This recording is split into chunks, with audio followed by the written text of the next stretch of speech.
Please don't interrupt me. Please don't interrupt me. You ask me a question. Please. This is my press conference. You ask, why should a country trust India? Why should a country trust India?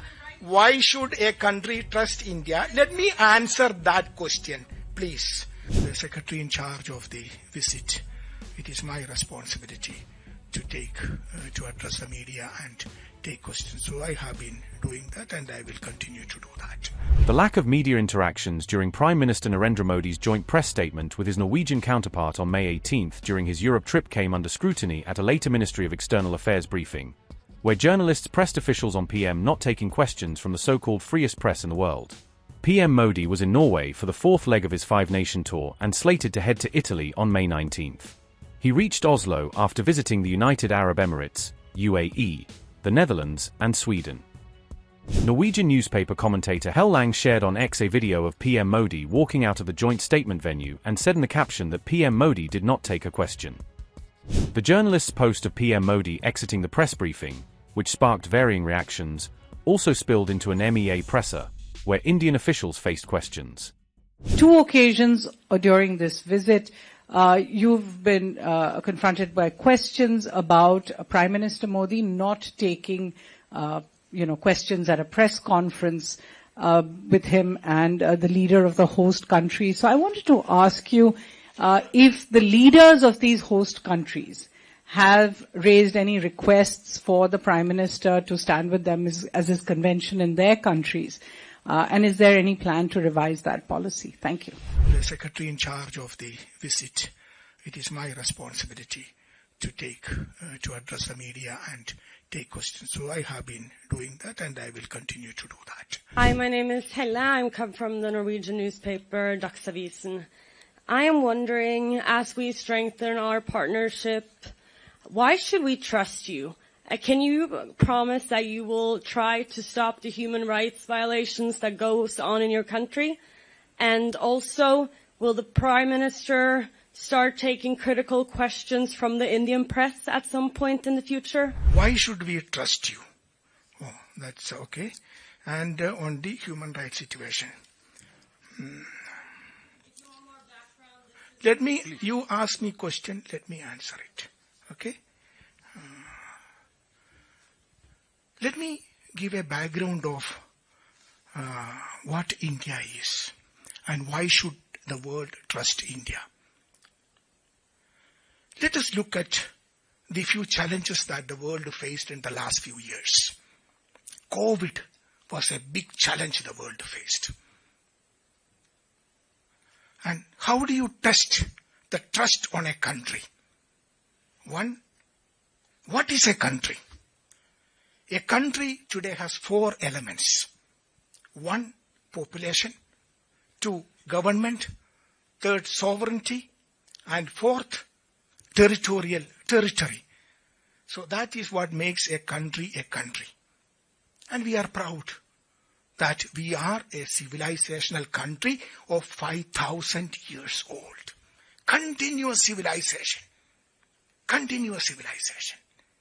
Contributed immensely to the world. You look around, you see an India connect everywhere in the world. India has, the numbers which you see on your phones, it is originated in India. Shunya, zero, originated in India. Chess, originated in India. So we are proud of that civilization. Yoga, which the world admires today, it originated in India. India had epics and books. Let me answer the question. Please don't interrupt me. You ask me a question. Please. This is my press conference. You ask, why should a country trust India? Why should a country trust India? Why should a country trust India? Let me answer that question, please. So India is a civilizational country which has something unique which it offered to the world and it continues to offer to the world. Okay. So let me come back to the COVID which I mentioned. The whole world had suffered from COVID. What did we do? We didn't hide in the cave. We didn't say that we don't help the world. We came out offering helping hand to the world. That brings trust. That brings trust. And I'm very happy that that trust is appreciated by the world. We supplied vaccines to more than 100 countries. That brings trust. That brings confidence for the world. Second, we supplied medicines to 150 countries. That brings trust.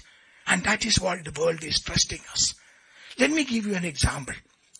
We organized the G20 summit, in 2023. It was a divided world.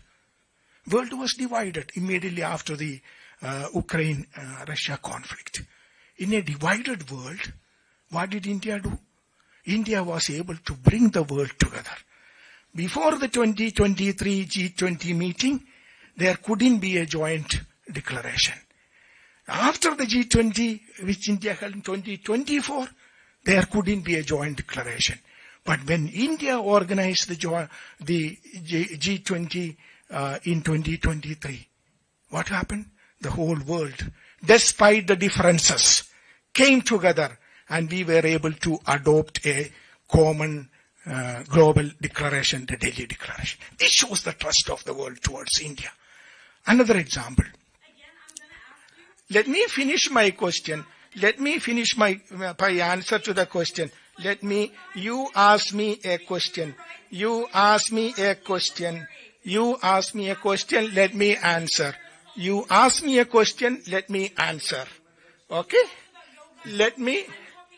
I will come to that. I will come to you. Please have patience. Please have questions. No, when to answer, where to answer, how to answer, these are my prerogatives. You ask a question, don't ask me to answer in a particular way. Let me answer. I will answer. Your first question was on trust on India. You know what India did when we were doing the G20? We, immediately before that, we did 3 summits. This is the Voice of Global South Summit. Why did we do that? 125 countries participated in the summit when my Honorable Prime Minister did that summit. We used that summit to understand and appreciate the challenges that the Global South faces. We were able to understand it, appreciate it, and bring those challenges and their aspirations to the main table of the G20. This is appreciated. This is what brings trust to the table. Then what did we do? First time in the history of G20, we were able to get African Union as a permanent member of G20. This brings trust to the table because we were able to get the aspirations and challenges of the entire African continent, which was ignored, brought to the main table of G20. This brings trust to the world, and that is what we enjoy. We recently organized the AI Summit, Artificial Intelligence Impact Summit. Again, the trust the world has on India was visible there. First time in the history of AI Summit, we had a summit where large number of 20 world leaders came and, participated in it. What did my Prime Minister said? We want a human-centric AI, which helps the entire humanity. That is what India is, and that is what is appreciated by the world. That brings in trust to the world. Now she has left. On the issue which she asked about human rights, let me mention this. India is a country which is based on a constitution. India is the largest democracy in the world. Last time when we had the democracy, we had the elections in India, the participation was almost 1 billion people. That is the festival of democracy happened in India. And India is a country, very few countries in the world has that, where there is a peaceful transfer of power happens, and it happens in India. So India has a constitution which I'm sure that some of you are aware of. It was established immediately after our freedom struggle. Again, a freedom struggle led by Mahatma Gandhi. Peaceful way. Peaceful, non-violent. That is why the United Nations celebrate his birthday, October 2nd, and International Non-Violence Day. So, we have a constitution. Let me just give you a summary of what the Indian constitution guarantees today. The preamble of the constitution, as you know, we the people of India, having solemnly resolved to constitute India into a sovereign, socialist, secular, democratic republic, and give to its people what? Justice, social, economic, and political, liberty of thought, expression, belief, faith, and worship, equality of status, equality of opportunity, integrity, dignity of the individual. This is what my constitution guarantees, and this is guaranteed through fundamental principles, fundamental rights, fundamental duties, a constitution which is respected by the people of India. Every day when a civil service examination happens, when an examination happens based on merit, when an election happens anywhere in the country, we are celebrating the constitution. This is the beauty of India, and we are so proud of that. So every human being in India has a fundamental right. A right to go to the court if his right is infringed upon. This is the beauty of India, which we are very proud of. We hear a lot of people asking questions about why this, why that. But let me tell you this. We are 1/6 of the total population of the world, but not 1/6 of the problems of the world. We have a constitution which guarantees the rights of the people, fundamental rights of the people. We have equal rights for the women of our country, which is very important. In 1947, we gave the freedom to vote for our women. We won the freedom together, and day one itself. Many countries I know, the voting right for women came after several decades after India gave that freedom. This because we believe in equality. We believe in human rights. And what is the best example of human rights? The right to change government, the right to vote. And that is what is happening in India.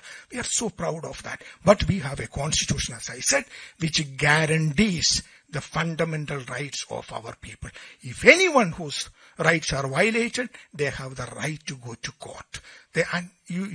Some of you are from Indian media. You know how many stories appear. We have how many breaking news coming every day in the evening. At least 200 TV channels in Delhi alone, in English language, in Hindi language, and multiple language. People have no understanding of the scale of India. People have no understanding. They read, one or two news reports published by some godforsaken, ignorant NGOs, and then come and ask questions. Don't worry about it. We are proud to be a democracy. We are a democracy.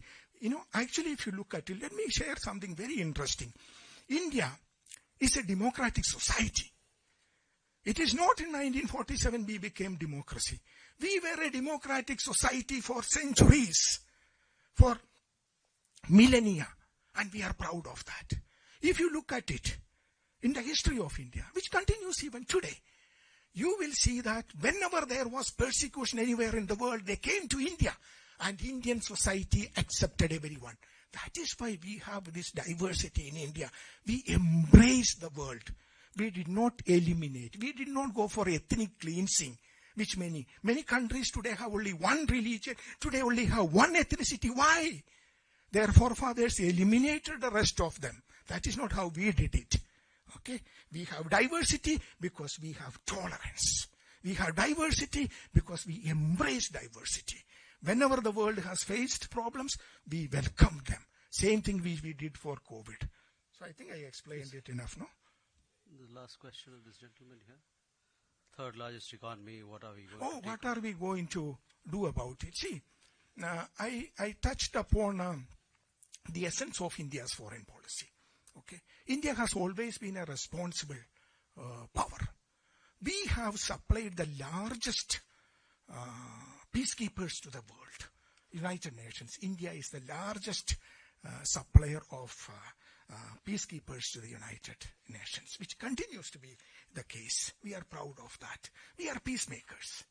Okay. When we become, we are in the process. We have always been a country which had this basic ethos of Vasudhaiva Kutumbakam. What is Vasudhaiva Kutumbakam? It comes from our epics, which is the ethos of our civilization. Vasudhaiva Kutumbakam means world is one family. And we believe in humanity. And that is exactly our position in the past, and that will be our position in future. We believe in common global good. If you look at any issues, India has a position which is consistent with the global common good. As I said, we are 1/6 of the total population of the world. We don't have 1/6 of the problems of the world. And why we are able to, what we bring to the table in this universe, in this world today, is the moderation. We bring moderation to any table, which